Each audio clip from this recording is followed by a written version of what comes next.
kufutwa kwa dunia na mwisho wa dunia ni kurudi kwa Yesu mara ya pili. Mwisho wa dunia ni kurudi tena Bwana Yesu. Kufutwa kwa dunia, kufutwa kwa ulimwengu na mwisho wa dunia hii ni kurudi mara ya pili kwa Bwana Yesu. Yesu anaporudi mara ya pili, dunia inakwenda mwisho. Takuelekeza juu ya kuja kwa Bwana Yesu mara ya pili. Anapokuja Bwana Yesu mara ya pili, maana yake ni kwamba hii dunia inakuwa haipo tena. Tumaini lenye baraka kuja mara ya pili kwa Kristo kutakomesha dhambi na mauti. Hili limekuwa tumaini kuu la kila aminie tangu Adamu alipomuasi Mungu. Limetajwa zaidi ya mara 2500 katika Biblia. Yohana ile 14:1-3, tazama nimeenda kuandalia mahali ambako niliko mimi, nanyi siku moja nitaweza kuwepo. Amekwenda kuandaa ulimwengu mwingine, dunia nyingine. Yohana 14:1-3. Ndio walipokuwa kitazama wakimuona akiinuliwa na wingu likampokea kutoka machoni pao. Mwili wa Kristo ulionekana wazi, aliinuliwa juu katika mawingu, katika Matendo ile 1:9-11. Akapaa, akainuliwa, akachukuliwa na wingu, akaenda mbinguni kwenda kutuandalia mahala pengine pa kuishi. Jinsi hiyo hiyo mlivyomuona akienda mbinguni, mwili wake ulikuwa juu ya mawingu. Yes, mwili wake ulikuwa juu ya mawingu, kila jicho litamuona. Ufunuo Yohana ile 1:7-8. Kila binadamu atamuona Yesu anapokuja mara ya pili. Usisadiki kuja kwake kutaonekana kwa wote kama vile umeme utokavyo mashariki ukaonekana hata magharibi. Umeme waustiriki wengi watadanganywa na Wakristo wa uongo kutokana na maneno yake wenyewe na jinsi atakavyokuja. Kama tukiamini maneno yake hatutadanganywa. Angalia parapanda katika Mathayo 24:30-31. Malaika wote watakuja naye. Mathayo 25:33. Sio kwa siri. Wakorintho wa kwanza ile 4:16-18. Atakuja, watafufuliwa kutoka ardhini wakati wa sauti ya parapanda na kuinuliwa kwanza. Sisi tulio hai tutanyakuliwa pamoja nao katika mawingu. Angalia, tutakuwa na Kristo hewani.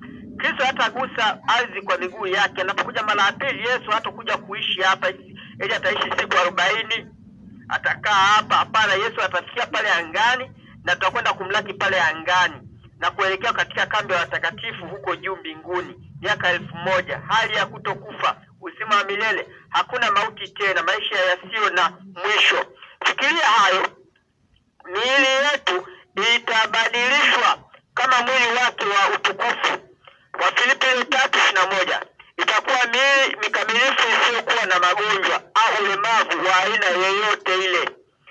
Wataililia miamba na milima iangukie. Watauawa kwa mng'ao wa kuja kwake. Utukufu wa malaika mmoja uliosababisha askari kuanguka chini kama wafu wakati wa ufufuo wa Kristo. Mathayo 28:3-4. Malaika wengi wasioweza kuhesabika watakuja naye. Ufunuo Yohana 5:11.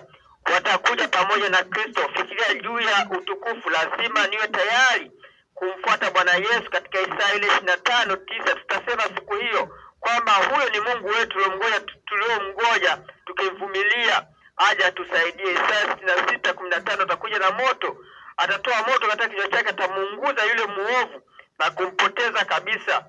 Kufutwa kwa dunia na mwisho wa dunia ni kurudi mara ya pili kwa Bwana Yesu. Mwisho wa dunia hii ni kurudi tena Bwana Yesu. Anapokuja mara ya pili, maana yake ni kwamba anakuja kuipoteza na kuiondoa kabisa dunia kutokuwaepo moja kwa moja. Tutakuwa na ulimwengu mwingine waliopokea roho wa Yesu na walioshika sheria za Mwenyezi Mungu. Nini dalili ya kuja kwako na ya mwisho wa dunia? Wanataka kujua yale yatakayotokea kabla ya kuja kwake katika Mathayo ile 24:1-8. Wanafunzi wa Yesu na watu wote kama ilivyokuwa hivi leo, watu wanataka kujua ni nini dalili ya kuja kwa huyo Bwana Yesu na ya mwisho wa dunia hii. Kama tulivyo leo sasa, tunataka kufahamu hali inavyoendelea hii. Hivi itakuwaje? Yesu akaenda zake, akatoka hekaluni, wanafunzi wake wakamwendea ili kumuonyesha majengo ya hekalu. Na akajibu akawaambia, hamyaoni haya yote? Ami nawaambieni, haitasaliwa hata jiwe juu ya jiwe ambalo haitabomoshwa. Hata alipokuwa ameketi katika mlima wa Mizeituni, wanafunzi wake wakamwendea kwa faragha wakisema, tuambie mambo hayo yatakuwa lini Bwana Yesu? Nayo ni nini dalili ya kuja kwako? Kama tunavyosema makerubi leo hii, mbona hivyo vita viishi? Ni nini hii? Nini kinachotokea na ya mwisho wa dunia?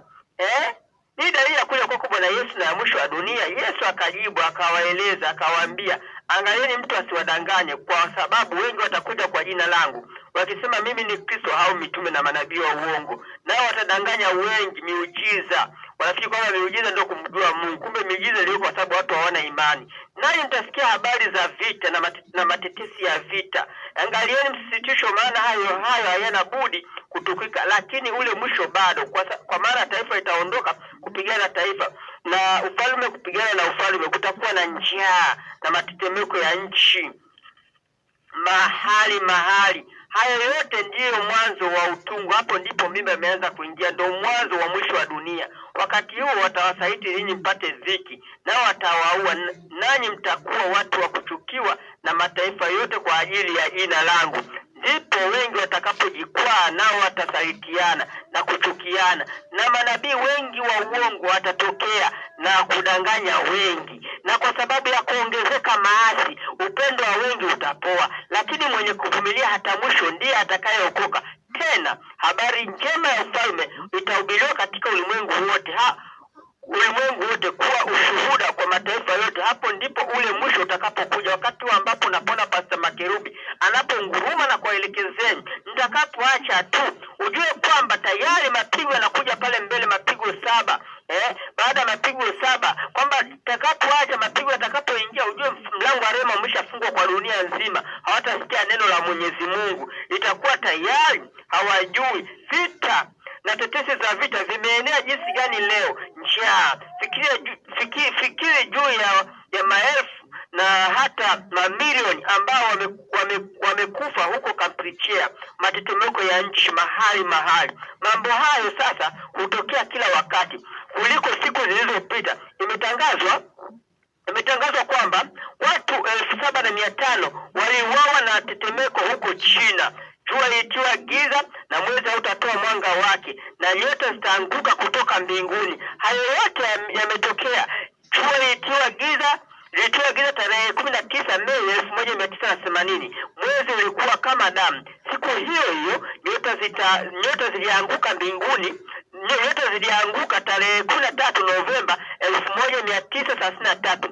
Pia angalia Mika 13:24, Ufunuo 6:12 mpaka 13, nyakati za hatari na kadhalika. Wapendewa nasa zaidi kuliko kumpenda Mungu. Kila siku tunaona unabii huu ukitimia. Upendo kwa Muumbaji unapungua, kujipenda nafsi kunaongezeka. Hizi ni siku za mwisho. Angalia Timotheo wa pili ile 3:1 mpaka 5. Hizi ni nyakati za hatari, ni siku za mwisho. Yesu yuaja tena, kwamba anajiandaa kuja ulimwenguni hapa kuifuta dunia hii. Angalia Timotheo wa kwanza 3 mstari wa kwanza mpaka ule mstari wa 5. Lakini ufahamu neno hili ya kuwa siku za mwisho kutakuwa nyakati za hatari, maana watu watakuwa wenye kujipenda wenyewe, wenye kupenda fedha, wenye kujisifu, wenye kiburi, wenye kutukana, wasiotii wazazi wao, wasio na shukrani, wasio safi, wasiopenda wakwao, wasiotaka kufanya suluhu, wasingiziaji, wasiojizuia, wakali mno, wasiopenda mema, wasaliti, wakaidi, wenye kujivuna, wapendao anasa kuliko kumpenda Mungu. Hizi ni nyakati za siku za mwisho ambazo Mungu alitabiri. Leo watu upendo kwa Muumbaji, kwa Mungu umepungua, hujipenda wenyewe. Watu ni viburi, watu wakali mno, watu wasiopenda mema, watu wasaliti, watu wakaidi, watu wenye kujivuna, wapendao starehe. Watu wanapenda starehe kipindi hiki ambacho watu wa leo wanapenda. Sayari ya dunia yote sasa hivi inapenda starehe, hawampendi Mungu, bali wanapenda mambo ya anasa. Upendo kwa Muumbaji umepungua. Maarifa yataongezeka, maarifa yameongezeka. Fikiria juu ya wale wanaokwenda kwenye mwezi na kutuma picha wakati huo zinaonekana kwa mamilioni, na hata picha kutoka Mars, Venus na kadhalika. Maarifa yameongezeka zaidi katika miaka 6 iliyopita kuliko katika miaka 6,000 ya nyuma. Maarifa ya kiroho yameongezeka pia. Pastor Makirubi anaunguruma mtandaoni. Leo inaonekana dunia nzima, Marekani, Ufaransa, teknolojia imeongezeka tofauti na kipindi cha kina Musa, kina Yesu. Hii ni habari njema tunapohubiri mitandaoni. Jamani, ni siku za mwisho. Pastor Makirubi, mtume na nabii wa siku za mwisho, anapomaliza kazi, mnanisikia taarifa zote duniani kote, na wengi mamilioni wanakimbia huko na huko, hata kwa mwendo unaozidi mwendo wa sauti. Danieli 12:4, maarifa yataongezeka. Leo naongea hapa kwenye mtandao, dunia nzima mnanisikia. Ni maarifa yameongezeka kwamba ni nyakati za siku za mwisho. Tunapoona ile vita inaendelea kule Israeli, inaendelea kule Misri, inaendelea huko kule Marekani, hakuna amani. Hawatashikamana kule Uingereza, fadhaa. Watu wakivunjika mioyo kwa hofu kwa ajili ya mambo yajao. Leo mambo hayo ni kweli. Japokuwa mwanadamu ana maarifa mengi, mwanadamu mwenyewe kutokana na dhambi hana amani. Kutokana na dhambi, japokuwa mwanadamu ni tajiri, ana pesa nyingi, maarifa yameongezeka, lakini mwanadamu huyo hana amani. Kristo pekee anaweza kuleta amani, kula na kunywa na kadhalika. Tunashindwa kujitayarisha kwa mambo ya baadaye. Lazima tuwe tayari.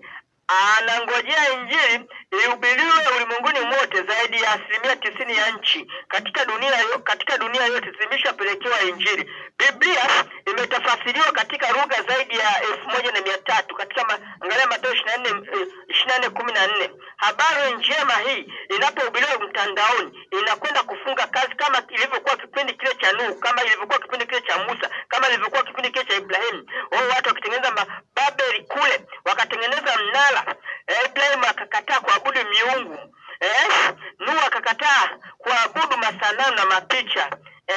Kama ilivyokuwa kwa Musa, wana wa Israeli, mapigo yakaendelea. Kama ilivyokuwa kule Sodoma, kama ilivyokuwa hata leo. Kama ndugu zangu, dunia inakwenda zake, kwamba kuja kwa Kristo ni karibu na mlangoni. Ni hakika kama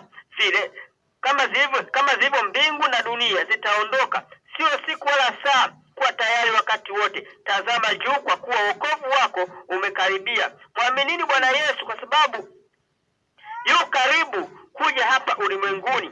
Rumi iligawanyika katika tawara 10. Rumi iligawanyika katika tawara 10 zilizowakilishwa na vidole 10 ambavyo hufanya msingi wa tawala za Ulaya leo. Zingine ni imara kama chuma, nyingine ni dhaifu kama udongo. Hawatashikamana. Ona, hata Uingereza imekataa kushikamana. Hawatashikamana. Chuma na udongo, ukichukua chuma na udongo hawashikamani. Matajiri na dhaifu hawatashikamana. Ona, Marekani wamejitenga, hawatashikamana. Mungu alisema watajichanganya nafsi zao kwa mbegu za wanadamu, kwa njia ya kuoa kwenye ukoo wa kifalme, kwa njia ya mikataba. Kama vile Israeli, wa Marekani wameoa huko, Waingereza wameoa huko, kule kuna wakwe, kuna baba mkwe kule. Ile vita haitaisha kwa sababu kuna mbegu, kuna watoto ambao wako kule Israeli, watoto wao ndio maana inapata support kutoka Marekani, kutoka Ulaya. Ile vita haitaisha kwa sababu Mungu alisema kwamba hawatashikamana. Mungu alisema watajichanganya nafsi zao kwa mbegu za wanadamu, kwa kuzaa watoto, kwa njia ya kuoa, kwa njia ya kuoa kwenye ukoo wa kifalme. Wamekwenda kuoa ukoo wa kifalme Israeli kwa njia ya mikataba. Vita vya pili vya dunia, Mungu wa mbinguni atasimamisha ufalme wake hivi karibuni. Tunaishi katika siku za wafalme hawa. Mwanadamu ameshindwa kabisa kusimamisha utawala wa amani na furaha. Ndio ndoto ni ya kweli na ya uhakika katika nyakati hizi zilizo za hakika. Inaweza kuwa na uhakika kuwa ufalme wa Mungu ulio wa milele na wa amani utasimamishwa hivi karibuni. Kurudi kwa Kristo kwa mara ya pili, atatawala atatawala milele na milele. Hakuna kitu cha maana zaidi katika dunia hii kuliko kuwa tayari kumtii Bwana Yesu na kumfuata. Watarithi nchi mpya watakatifu waliotii amri za Mungu na imani ya Yesu. Watarithi nchi mpya. Mungu atafanya maskani yake pamoja nao. Moto wa Jahannam tuliojifunza habari zake katika somo lililopita utakaowaangamiza waovu. Kusoma ile Mwanzo 2 utakaowaangamiza waovu. Mwanzo tulivyosoma Petro wa pili 3:10 mpaka 13. Petro wa pili, Yerusalemu mpya itakuwa mji mkuu wa ulimwengu wote, na kuwepo kwa Mungu kutaleta furaha na amani ya milele humo. Angalia uzuri wa ukubwa wa mji. Nafasi iko kwa ajili yako na yangu na kwa kila mmoja tunayeweza kumsaidia kuwa huko milele zote, yaani kwa wakati usio na mwisho. Hapatakuwa kifo, huzuni, kilio, maumivu. Kila kitu kipya kitakuwa, kila kitu kibaya kitakuwa kimefikia mwisho. Kitu chochote kibaya, kifo, huzuni, kilio, vyote vitakuwa vimefikia mwisho. Hapatakuwa tena kifo, huzuni wala kilio. Ndiyo tutafanana na Yesu. Tutafanana naye Yesu. Tutakuwa na miili kama ulivyo mwili wake wenye utukufu. Je, Yesu alikuwa na mwili baada ya kufufuka kwake? Ndiyo. Hakuwa na roho, alikuwa na mwili pia. Aliwaambia kwamba roho haina nyama na mifupa kama mnionavyo mimi. Ndiyo. Watajenga nyumba nzuri, tutapata nyumba nzuri kuliko za hapa. Tutapanda zabibu bustani bila magugu, hakuna magugu wala wadudu wenye kuharibu. Tutakula chakula cha hali ya juu sana. Chakula chochote ambacho hapa duniani hakifai. Kule ni mti wa uzima uliopotea kule Eden kwa sababu ya kutotii utarudishwa tena. Mti wa uzima uliopotea pale kwenye bustani ya Eden utarudishwa tena. Nitajua sana kama nami ninavyojulikana sana. Tutawajua na kujulikana kwa marafiki zetu na jamaa zetu. Hawatadhuru wala hawataharibu. Maumivu na uharibifu na matokeo ya dhambi na wenye dhambi watakuwa wameshaharibiwa. Wanadamu wote watakuja kuabudu mbele za Bwana wetu wa ajabu. Hasha, jicho halikuyaona wala kusikia, halikuyasikia jinsi gani ulivyokuwa mji wa kusisimua. Hatutaweza kuanza kuelewa jinsi ilivyokuwa nzuri na ya ajabu. Tumaini hili lazima liwe la kwanza katika maisha yangu. Ni vyema kuyaacha mambo yote ya dunia hii ili niwe pale mamilioni ya miaka. Huwezi kulinganisha na mamilioni ya miaka kwa miaka 70. Tunaishi miaka 70, miaka 120. Inakusaidia nini ukakosa mamilioni ya miaka? Maisha ya milele sio kuwa na mwisho. Hata kama ungeweza kuishi miaka 5000, miaka 100, unaenda kuishi milele zote. Chochote kilicho kinyonge au chenye kufanya chochote kilicho kinyonge au chenye kufanya uongo. Hakuna waongo na ni wale tu ambao majina yao yameandikwa katika kitabu cha uzima cha mwana kondoo. Je, jina lako au jina langu lipo huko? Ndio limeandikwa kwa Yesu Kristo. Lazima tumtii Bwana Yesu. Bwana mwenyewe Yesu Kristo atakuja katika mawingu ya mbinguni pamoja na utukufu mwingi na malaika watakatifu pamoja naye. Mathayo 25:31. Mathayo 25:31. Waliokufa katika Kristo watafufuliwa kwanza. Watatoka makaburini. Mhubiri 9:5. Wakiwa na miili isiyoharibika. Wakorintho wa kwanza 15:51 mpaka 53. Wakorintho wa kwanza 15:51 mpaka 53. Huu ni ufufuo wa kwanza. Ufufuo wa kwanza na wa pili Yohana 5:28 mpaka 29. Yohana 5:28 mpaka 29. Sisi tutanyakuliwa kukutana nao hewani. Wale waliofufuliwa kumlaki kwenye wale waliofufuliwa kumlaki Bwana hewani. Tutamlaki Bwana hewani. Watu wa Mungu walioshinda watapaa kupita mbingu yenye nyota kwenda mahali alikokwenda kuandaa Kristo. Yohana ile 14:2, Yohana 3, Ufunuo Yohana 7:9. Tutapaa kupita mbingu zote kwenda kule ambako alikokwenda kutuandalia Bwana Yesu. Wataililia miamba na milima yaangukie, majemedari, matajiri, marais, mabirigeti, watu waovu waliokataa maagizo ya Mungu. Wataikimbilia miamba iwafunike. Watauawa kwa mng'ao wa kuja kwake Kristo. Watauawa watakapomwona Bwana Yesu. Watakufa na ule mwanga wake. Mwanadamu mwenye dhambi hawezi kuishi mbele za Mungu asiyekuwa na dhambi. Mwanadamu mwenye dhambi hawezi kuishi mbele za Mungu asiyekuwa na dhambi. Malaika alionekana akimfunga na kumtupa kuzimu dunia itakapokuwa na hali ya upweke kwa miaka 1000. Amefungwa kwa mnyororo na hali ya mambo yalivyo. Kila mtu amekufa, hakuna hata mmoja wa kudanganya au kujaribu kudanganya. Fungu la Yohana 3, asipate kuwadanganya mataifa tena. Wenye haki wamekwenda mbinguni na waovu wamekufa.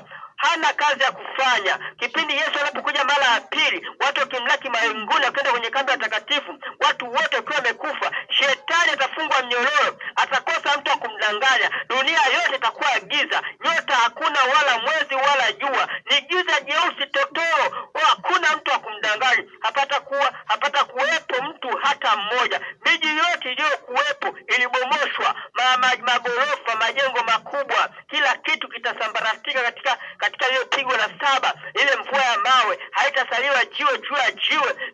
Dunia yote itakuwa tambarare. Miti itakimbia, milima itakimbia, mito itakimbia, dunia yote itakuwa tambarare. Akapewa hukumu Danieli 7:22. Watakatifu watahukumu ulimwengu na malaika wataweza kuchunguza kumbukumbu za maisha ya wapendwa wetu. Yoyote yule ambaye hatafika huko, utamwona katika kambi takatifu. Kwa nini kufika kule? Tutaridhika kwamba Mungu ni wa haki. Unaweza ukafanya unavyoweza kufanya, lakini alishindwa kumwokoa yeyote ambaye hakuchagua kumtumikia. Yaani Mungu ni mwenye upendo. Sifa za Mungu, ukisikia sifa za Mungu, Mungu sifa zake ni mwenye upendo na mvumilivu, subira, hana haraka kama Shetani. Shetani ndiye mwenye haraka, lakini Mungu sifa zake ana upendo pia na huruma. Hapata kuwepo mtu hata mmoja. Miji yote itakuwa imekwisha bomoshwa. Yerusalemu takatifu pamoja na waliokombolewa. Wafu waliosalia, wale waliotenda mabaya, katika Ufunuo Yohana ile 27 na 8, tutamuona Shetani amefungwa au ana watu wa kujaribu tena. Atawadanganya waovu wafikiri kwamba wanaweza kumteka mji. Tunaposhuka na mji Yerusalemu, kambi ya takatifu, ile kambi ile imepambwa vizuri, tunashuka ili tuingie kwenye jiji, kwenye ulimwengu, kwenye jiji la Yerusalemu, kwenye ulimwengu mwingine. Mungu atafufua watu waangalie makosa yao, na Shetani atasema awadanganye tena ili waweze kwenda kuteka ile kambi wanaoshuka takatifu. Ndipo Mungu tena atatoa moto katika kinywa chake, ambao moto huo utamuunguza Ibilisi na watu wote waovu. Shetani ataungua zaidi, kwa sababu Shetani ametenda dhambi mno. Ataungua zaidi kuliko watu wengine. Ezekieli amesema maneno hayo. Moto ukashuka kutoka mbinguni, utawala mauti ya pili. Watakuwa kama makapi, watakuwa majivu. Ezekieli anasema kwamba Shetani atakuwa majivu juu ya nchi. Shetani amefanya dhambi mno. Kwa hakika hakuna mtu atakayeungua kwa muda mrefu kuliko yeye. Dhambi na wenye dhambi watatokomezwa milele. Soma Nahumu 1:9. Mbingu mpya na nchi mpya ambayo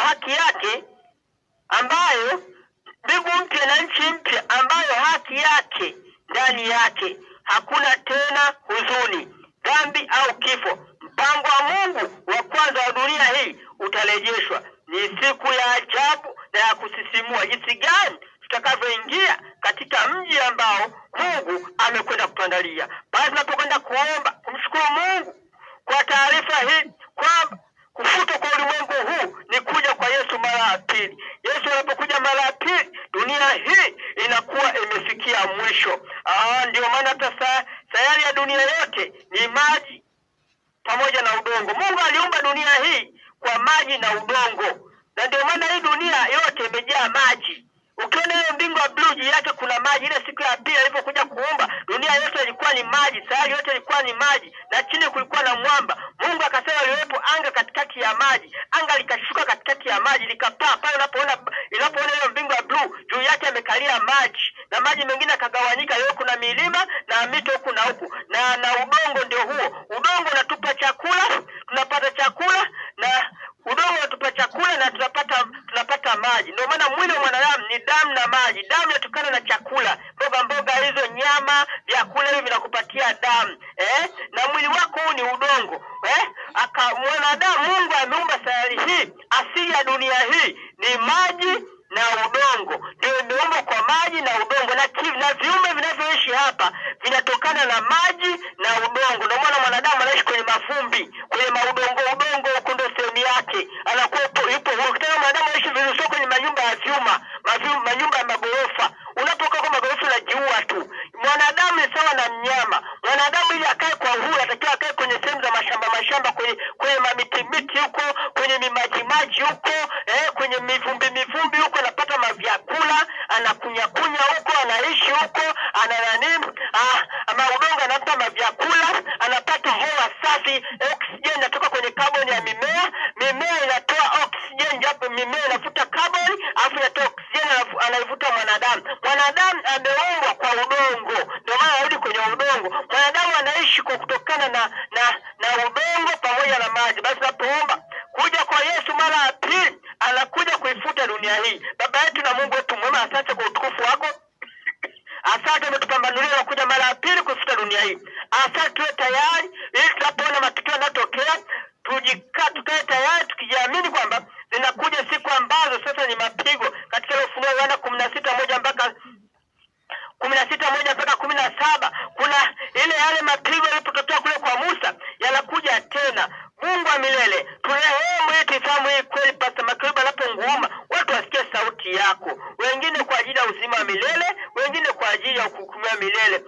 Kuna dhiki kuu inakuja mbele. Kabla hajatokea dhiki kuu ya kuifuta dunia hii, hayo mapigo 7 atakao mimino katika sayari hii, tunakusihi hayo majipu mabaya mabovu yasitupate, tuweze kuifahamu kweli yako Baba. Hiyo damu, watu watakunywa damu inayonuka kama mavi, damu inayoshisha, isitukute hilo jua itawababua wanadamu. Mungu tusaidie ili haya yasitokee, tukutii wewe, tupate uzima wetu. Tuomba yote Baba ni katika jina la Yesu Kristo. Amina.